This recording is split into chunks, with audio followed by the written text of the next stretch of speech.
Jack, a young man in his 20s, lives in his family's old house. While cleaning the basement, he finds a small wooden box hidden behind the shelves. He opens it to find an old handwritten letter. Jack, murmuring, "What's this? A letter? It looks really old." Reads aloud, "Dearest Elizabeth, if you are reading this, it means I am no longer alive. I have always loved you." Jack pauses, his eyes glinting with curiosity. Jack, who is this soldier? And who is Elizabeth? Why didn't this letter reach her? Jack visits the town's municipal office and requests access to old records. He finds the name of the soldier, Jonathan Murphy, who served in World War II, but there's no information about Elizabeth. Records clerk, curious, are you looking for something specific?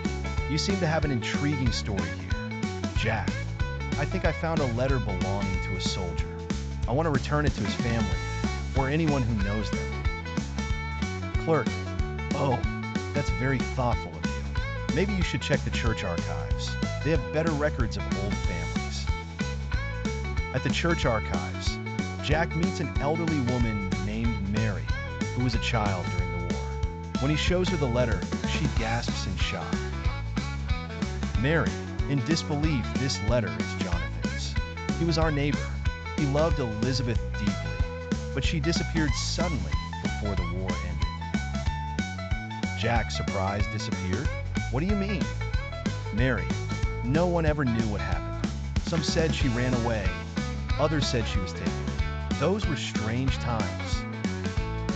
Jack continues his investigation and discovers an abandoned house on the outskirts of town, said to have belonged to Elizabeth. Inside, he finds an old diary. The entries reveal that Elizabeth had received threats from a powerful family in town because of her love for Jonathan. Jack reads from the diary, "I can't stay here. They want to tear me away from Jonathan at any cost. I will leave tonight, hoping he will one day find this letter." Jack exhales deeply, feeling the weight of the story. Jack, to himself, someone in Jonathan's or Elizabeth's family needs to know this. This story cannot remain buried. Jack organizes a gathering in the town, presenting the letter and the diary. One of the attendees reveals himself to be Jonathan's grandson. Grandson, with teary eyes, "I never knew about this story. Thank you, Jack. You restored a missing piece of our family's history." Jack, smiling, "It's their story, not mine. I was just a messenger." The scene ends with tears of joy and Jack's relief at bringing a forgotten story back to life.